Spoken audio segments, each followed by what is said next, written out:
Black Waitress comforted crying child guests froze when they learned who watched her. Crafted compelling narrative exploring prejudice through Waitress's story. The crystal chandeliers of Belmont's restaurant cast dancing shadows across the white linen tablecloths as Maya Richardson balanced 3 plates of seared duck breast on her left arm. She'd been a waitress here for 6 years, long enough to know which guests would snap their fingers for service and which would actually look her in the eye. Long enough to recognize the subtle shift in a room's temperature when certain people walked in or when she approached certain tables. But nothing in her 6 years had prepared her for the sound that cut through the gentle murmur of Friday evening conversation, the raw, terrified sobbing of a child. Maya froze mid-step, her trained smile faltering. The cry was coming from near the entrance, where the hostess stand created a small alcove before the main dining room opened up. It was the kind of crying that spoke of genuine fear, not a tantrum, the desperate, hiccuping gasps of a little girl who couldn't find her way back to safety. The other servers continued their choreographed dance around tables, pretending not to hear. The guests nearest the entrance shifted uncomfortably in their seats, raising their wine glasses a bit higher, focusing intently on their companions' faces. Someone else's problem, someone else's child. Maya's tables would have to wait. She set down the duck breast plates at table 7, a young couple who barely acknowledged her, and moved toward the sound. As she rounded the hostess stand, she found her. A little girl, perhaps 5 or 6 years old, with blonde curls plastered to her tear-streaked face. Her white dress, expensive, probably designer, was rumpled, and one of her patent leather shoes had come unbuckled. "Hey there, sweetheart," Maya said softly, crouching down to the child's eye level. "What's wrong?" The little girl's blue eyes were wide with panic. "I can't find my mommy. We were at the table and I went to the bathroom and now I can't find her and—" The words dissolved into fresh sobs. Maya felt the weight of eyes on her back. She was acutely aware of what this looked like, a black woman approaching a crying white child. She'd lived in her skin long enough to know exactly what thoughts were probably forming in the minds of the diners watching this scene unfold. But the child needed help, and that simple fact overrode every self-protective instinct Maya had learned over 34 years. "It's okay, honey. We're going to find your mommy, I promise." Maya kept her voice gentle, steady. "My name is Maya. What's your name?" "Emma," the girl hiccuped. "Emma, that's a beautiful name." Maya glanced up and saw their hostess, Bridget, standing frozen with a stack of menus, her expression caught between concern and uncertainty. Behind Bridget, Maya could see into the dining room, dozens of faces turned their way, some curious, some concerned, some with that particular tightness around the mouth that Maya had learned to recognize as suspicion. At a corner table, partially obscured by an ornamental pillar, a woman sat alone. She wore dark sunglasses despite being indoors, and a silk scarf covered most of her hair. She held her phone angled toward the scene at the hostess stand, very still, very focused. Maya registered this in her peripheral vision but had no time to think about it. Emma was tugging at her sleeve. "What if she left me?" Emma's voice cracked. "What if she couldn't find me and she left?" Maya's heart twisted. She thought of her own daughter, Jasmine, who was 7 now and safe at home with Maya's mother. She thought of every moment of fierce, protective love that had defined her motherhood. No mother would leave her child. But to Emma, lost in this maze of white tablecloths and strange adults, that terror was real. "Your mommy didn't leave you," Maya said firmly. "I promise you that. She's probably looking for you right now. She's probably just as scared as you are." "Maybe we should call security," Bridget suggested, her voice pitched low. "Or the manager." Maya knew what that meant. Protocol, distance, covering the restaurant's liability. It meant waiting for someone else to take responsibility while this child continued to spiral into panic. It meant treating this like an incident instead of a little girl who needed comfort. "In a minute," Maya said. She looked back at Emma. "Honey, do you remember what your mommy looks like? What she's wearing?" Emma nodded, wiping her nose with the back of her hand. "She has brown hair and she's wearing a blue dress with sparkles." "Okay, good. That's really good." Maya stood up slowly, keeping one hand extended toward Emma. "How about this? You hold my hand and we'll walk through the restaurant together. Nice and slow. We'll find your mommy, I promise. Does that sound okay?" Emma hesitated, then reached out and grasped Maya's hand with both of hers, clinging tight. The moment their hands joined, Maya heard it, a sharp intake of breath from somewhere in the dining room. She looked up and met the eyes of a woman at table 12, silver hair, pearls, face frozen in an expression of alarm. The woman leaned toward her husband, whispering urgently behind her hand.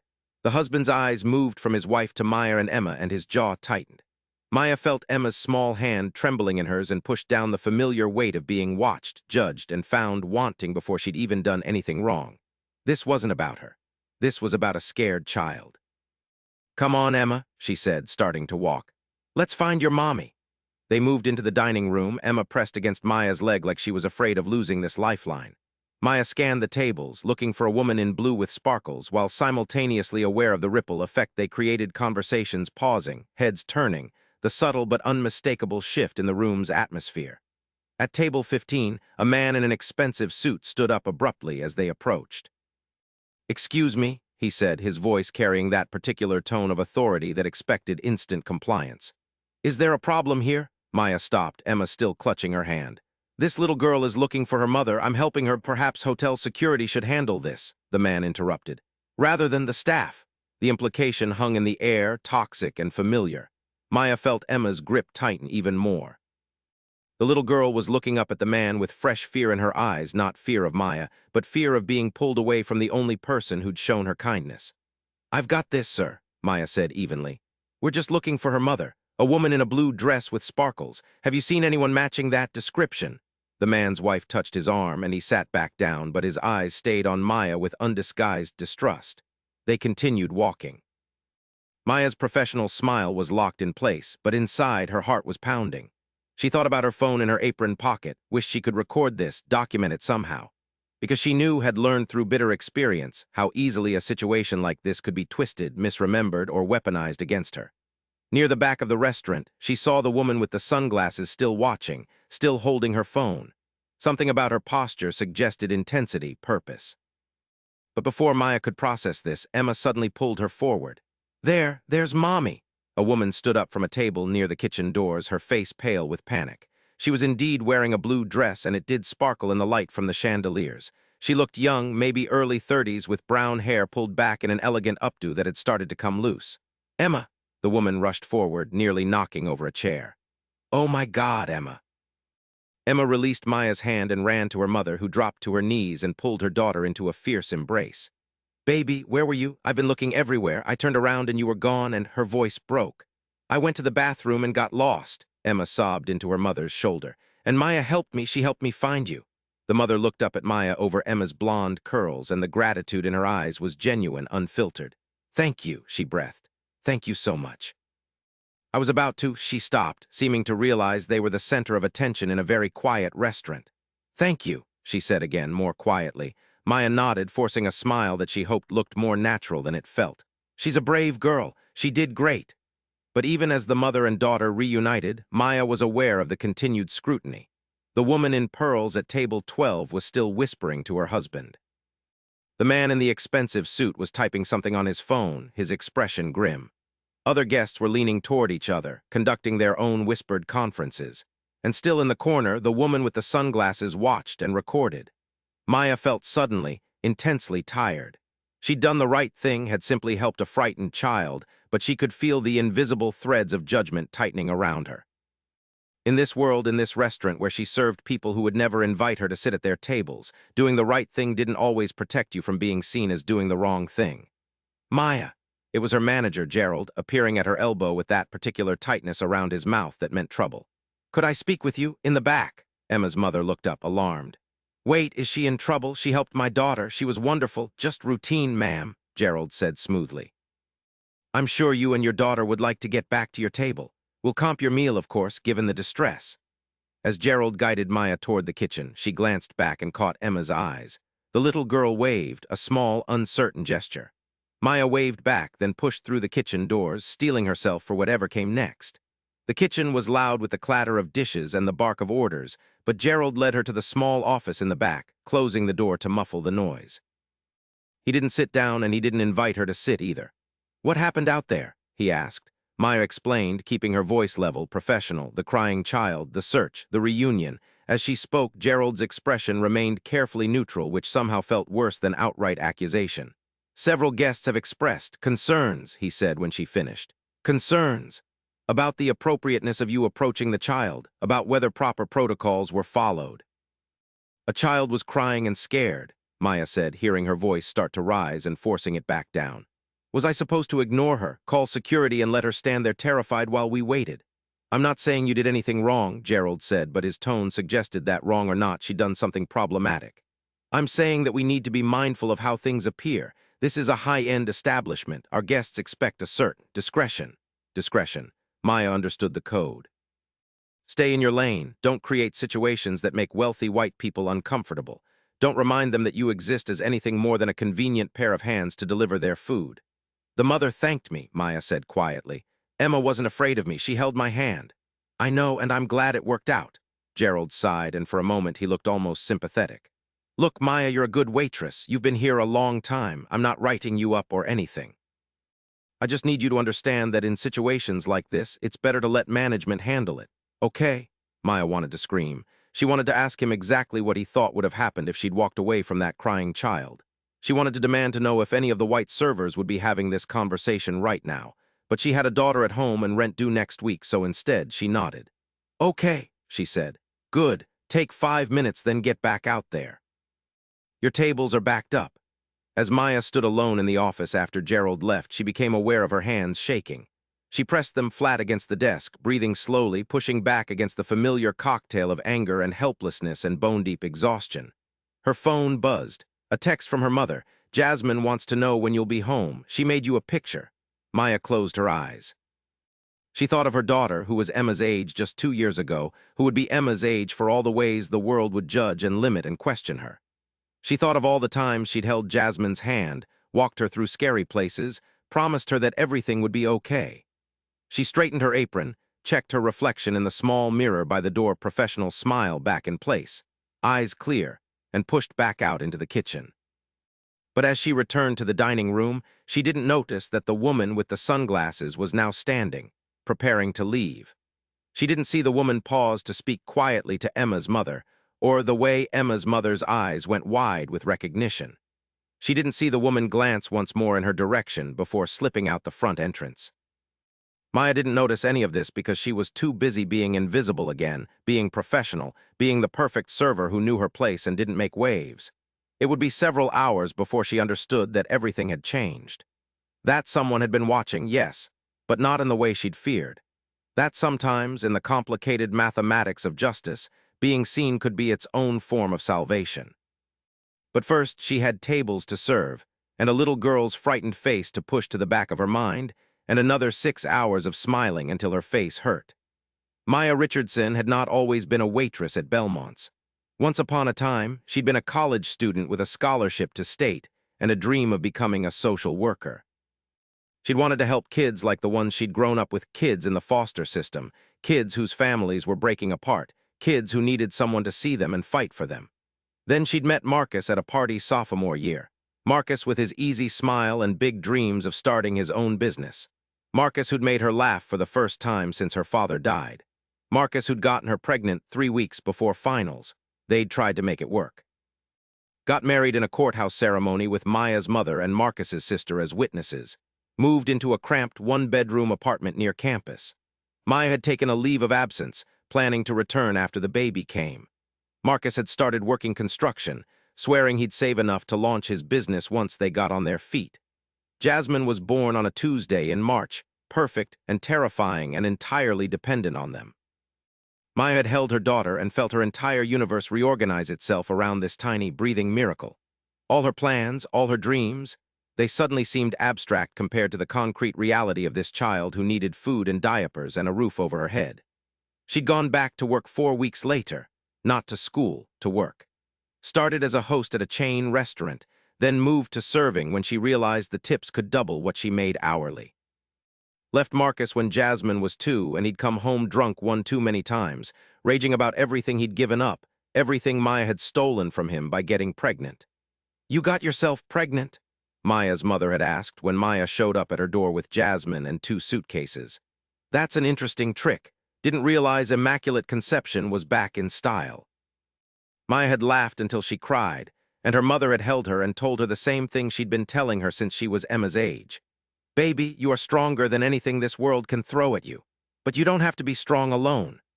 She'd moved into her mother's house, the same house she'd grown up in a neighborhood that was being gentrified around them, coffee shops replacing corner stores, yoga studios in what used to be the laundromat, rent creeping up every year. Maya had worked her way up to better restaurants, better tips, had almost saved enough to go back to school. Then her mother had gotten sick. Nothing terminal, thank God, but diabetes that required medication and monitoring and reduced her mother's hours at the post office. So Maya's savings had become her mother's medical bills, and going back to school had become a someday dream, and Belmont's had become her reality because they paid better than anywhere else she'd worked. 6 years. 6 years of smiling at people who didn't see her as fully human.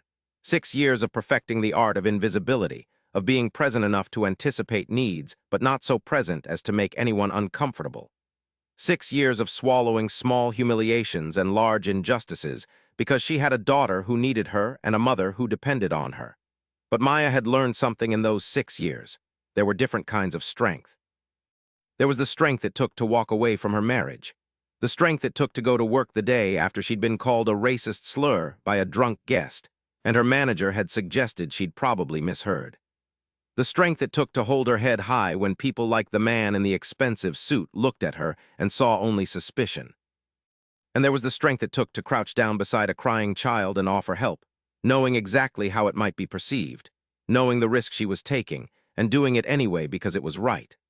That night, after her shift ended at 11, Maya drove home through streets that were alternately familiar and foreign. The old corner store where she'd bought candy as a kid was now an organic grocery with prices that made her laugh bitterly. The house where her best friend Keisha had lived was now painted a trendy gray and sported a Tesla in the driveway. Her mother was still up when Maya let herself in, watching a late-night talk show with the volume low. Jasmine was asleep on the couch beside her, still wearing her school clothes, her homework spread across the coffee table. "Long night?" her mother asked, muting the TV. Maya collapsed into the armchair, suddenly so tired she could barely keep her eyes open. "Got pulled aside by Gerald." Her mother's expression hardened. "What for?" Helped a lost kid. Some guests thought it looked suspicious. Suspicious. Her mother practically spat the word. "You helped a child and they made it about your skin." "They didn't say that exactly. They didn't have to." Her mother leaned forward. "Baby, I worry about you in that place. Those people, they smile at you while you're serving them, but they don't see you. And when they do see you, they see what they want to see, not who you are." "I know, Mama." Maya looked at Jasmine, peaceful in sleep, one hand curled under her cheek. "But the tips are good, and they're hiring dishwashers, which means they're stable. Not everyone can say that.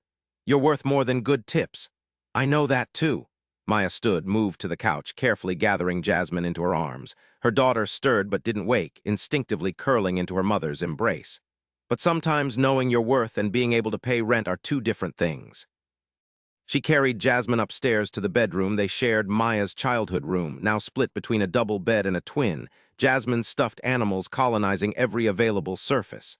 As she tucked her daughter in, pulling the covers up to her chin, Jasmine's eyes fluttered open. "Mama! Hey, baby, sorry I'm late. Did you have a good day at work?" Maya thought of Emma's tear-streaked face, the weight of judgment from every direction. Gerald's careful, calculated neutrality. The woman with the sunglasses whose purpose she still couldn't fathom. "I helped someone today," she said, "a little girl who was scared." Jasmine smiled sleepily. "That's good, you're good at helping people." "You think so? You help me all the time." Jasmine's eyes were already closing again. "Love you, Mama. Love you too, baby, more than anything." Maya sat on the edge of the bed for a while after Jasmine fell back asleep, watching her daughter's chest rise and fall. She thought about all the ways she tried to protect this child, to shield her from a world that would judge her before knowing her, that would see her blackness before her brilliance. But she couldn't protect Jasmine from everything. Someday, maybe someday soon, her daughter would be the one standing alone in a restaurant, trying to do the right thing while people watched with suspicion in their eyes. Someday, Jasmine would have to decide whether to be invisible or visible, whether to play it safe or stand up, whether to walk away from a crying child or crouch down and offer help. Maya could only hope that when that moment came, Jasmine would have the strength to choose kindness over self-preservation, and that the world would be gentler with her daughter than it had been with her. She didn't know, sitting there in the darkness, that the world was already watching. That a video was already traveling through digital networks, gathering momentum with every share and retweet. That her moment of simple kindness was being dissected, defended, and debated by thousands of people she'd never meet. She didn't know that her life was about to change in ways she couldn't imagine. All she knew was that tomorrow she'd wake up, get Jasmine ready for school, help her mother with her medication, and go back to Belmont's to smile and serve and be invisible all over again. It was what she did. It was who she'd become. And she'd made peace with that, or thought she had, until a little girl with blonde curls and desperate blue eyes had needed her to be something more. The story should have ended there. Woman helps child, manager talks to woman, life continues. It was the kind of minor drama that happens in restaurants every day, forgotten by closing time, erased by the next shift's concerns. But Emma's mother, Catherine Whitmore, couldn't forget. She'd been scrolling through her phone Saturday morning, still shaken from Friday night's scare, when she saw the notification from her best friend Julie. "OMG, is this you?" Followed by a link to a Twitter thread. Catherine clicked and her stomach dropped. The first tweet was from an account called it Justice for All, posted around midnight. "Witnessed something deeply disturbing tonight at Belmont's restaurant. A black waitress helped a crying white child, and I can't stop thinking about the dynamics at play." Thread 112. Catherine's hands started to shake as she scrolled. The thread went on to describe the scene: Emma crying, Maya approaching her, their walk through the restaurant, but it was described with an edge of suspicion, questioning Maya's motives, wondering aloud if the situation had been appropriate, suggesting that perhaps the child had been frightened of the waitress but too scared to say so. "No," Catherine whispered. "No, that's not what happened." She kept scrolling. The thread had been retweeted over 1,000 times. The replies were a battlefield. This is exactly the kind of subtle racism we need to talk about. That waitress was probably just trying to help, but the optics. Why are we making this about race? A woman helped a kid, end of story. Easy for you to say when you don't have to think about how every interaction is judged differently based on skin color. So black people just shouldn't help white children now? This is insane. Catherine felt sick. This wasn't the story. Maya had been wonderful, kind, and patient, and exactly what Emma needed in that terrifying moment. The people judging the situation were the other guests, the ones who'd looked at Maya with suspicion for doing nothing except being kind. She started typing a reply, then stopped. She had only a personal account with maybe 200 followers, mostly family and friends. Her voice would be lost in this growing storm, but she knew someone whose voice wouldn't be lost. Catherine had been sitting at a corner table that night with her sister-in-law, Rebecca, who'd flown in from New York for the weekend. She'd barely registered Rebecca's presence once Emma disappeared. Her entire world had contracted to the panic of a lost child, but Rebecca had been there. Rebecca had seen everything, and Rebecca Chen was not just anyone. She was a documentary filmmaker whose last project, Invisible Labor, had won acclaim for its unflinching look at service workers in America. She had 2 million followers on social media and a reputation for using her platform to amplify marginalized voices. Catherine found her sister-in-law in the guest room, already dressed and scrolling through her own phone. "Becca, have you seen this?" Catherine thrust her phone forward. Rebecca looked up, and Catherine saw immediately that, yes, she'd seen it. "I was going to talk to you about this. That thread is bullshit, but it's gaining traction. We have to do something." Maya was incredible. Emma was terrified, and Maya was the only one who helped. Everyone else just watched or looked uncomfortable, or Catherine's voice caught. "I couldn't even say thank you properly because the manager came over and I got hustled back to the table and—" "Breathe," Rebecca said. "Catherine, breathe. We're going to fix this." "How?" Rebecca held up her phone. "Because I recorded the whole thing." Rebecca Chen had been filming the moment Maya approached Emma, not because she'd anticipated what would happen, but because she'd been documenting the restaurant itself for a potential project about fine dining and class dynamics. When the child started crying, she kept filming, first out of curiosity, then out of a growing sense that she was witnessing something important.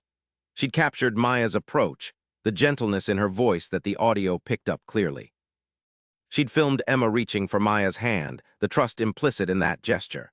She'd recorded the whispers from other tables, the suspicious glances, the man who'd stood up to suggest security should handle it. And she'd filmed the reunion, Emma running to her mother, Emma's earnest voice saying, "Maya helped me. She helped me find you." The raw gratitude in Catherine's face. What Rebecca hadn't filmed because her phone's memory was full was Maya being pulled aside by the manager, the uncomfortable conversation that had followed, the way Maya had returned to the floor with her professional mask firmly back in place. But she'd filmed enough. "I'm going to post this," Rebecca said, "but I need you to be prepared for what happens next. This is going to blow up." The full video contradicts that thread completely, and people are going to be angry at the person who posted the thread, at the restaurant, at the guests who judged Maya. There's going to be media attention. You might get dragged into it. Catherine didn't hesitate. "Do it. Maya shouldn't be questioned for helping my daughter. She shouldn't be pulled aside like she did something wrong. If posting this video helps clear her name, then you have to post it." Rebecca nodded slowly. "Okay. But I'm going to do more than just post. I'm going to tell this story the right way. She spent the next hour carefully editing the video, adding captions to highlight key moments. Emma's initial fear, Maya's gentle approach, the exact moment Emma reached for Maya's hand, the suspicious looks from other diners, Emma's joyful recognition of her mother, her clear statement that Maya had helped her. Then she wrote the post. I filmed this last night at Belmont's restaurant. I've been sitting with it, trying to decide if I should share it. After seeing the thread that's going around, I know I have to. This is the full context. A child was scared. A woman helped her. And a room full of people judged that woman for nothing except being black and doing the right thing. Maya, the waitress, was later pulled aside by management for protocol concerns. This is what we do to people who show basic human kindness. This is what we need to change. She posted it to Twitter, Instagram, and TikTok simultaneously, then put her phone down and looked at Catherine. Now we wait. They didn't have to wait long. Within an hour, Rebecca's post had been shared 10,000 times. Within 2 hours, it was 20,000. By noon, it was trending. Justice for Maya started appearing, along with Belmont's restaurant and racism in service. The original thread creator at Justice for All doubled down at first, posting, "The full video doesn't change the uncomfortable dynamics of the situation. We need to examine why." But the backlash was swift and overwhelming. People pointed out that the uncomfortable dynamics came entirely from the watching guests, not from Maya. That the only person who treated Emma with genuine care was Maya. That criminalizing kindness because of someone's race was exactly the problem. By mid-afternoon, at Justice for All had deleted the thread and made their account private, but the damage was done. The conversation had shifted from questioning Maya to questioning Belmont's, the guests who judged her, and the manager who'd pulled her aside. A food critic named David Chen, no relation to Rebecca, posted, "I've dined at Belmont's numerous times. Excellent food, impeccable service. But this video reveals something ugly about how the establishment treats its staff. A server helped a frightened child and was reprimanded for it. That's not protocol, that's prejudice." Local news picked it up. Then national news. CNN ran a segment about racial bias in service industries using Rebecca's video as a case study. Fox News tried to spin it as cancel culture gone mad, but couldn't quite figure out who to defend, the restaurant that had questioned Maya or the guests who judged her. Through it all, Maya Richardson knew nothing about any of it. She'd worked a double shift, Saturday lunch and dinner, because one of the other servers had called in sick. She'd moved through her tables with practiced efficiency, balancing plates and smiles, making herself invisible the way she'd learned to do. Her phone stayed in her locker as required during shifts. It wasn't until she finally checked her messages during her break late Saturday night that she saw the avalanche. 53 missed calls, more than 200 text messages. Voicemails from numbers she didn't recognize. And a text from her mother sent hours earlier, "Baby, call me ASAP. Don't panic, but something's happening on the internet about Friday night." "Don't panic," Maya thought numbly, staring at her phone. "Right, don't panic." She called her mother, her hand shaking so badly she nearly dropped the phone. "Maya, oh thank God, are you okay?" "Mama, what's happening?" "There's a video of you helping that little girl. It's everywhere, Twitter, Instagram, the news. Everyone's talking about it." Maya felt the floor tilt beneath her. "A video? Who? What does it say?" "It shows exactly what happened. You helping that baby, being kind to her. Some people tried to twist it into something ugly, but then the little girl's aunt posted the full video and now everyone's defending you. Baby, there are millions of people watching this. They're calling you a hero." "I'm not a hero," Maya said automatically. She was scared. I couldn't just leave her there." "I know, baby, but the world is seeing it now. They're seeing what you did."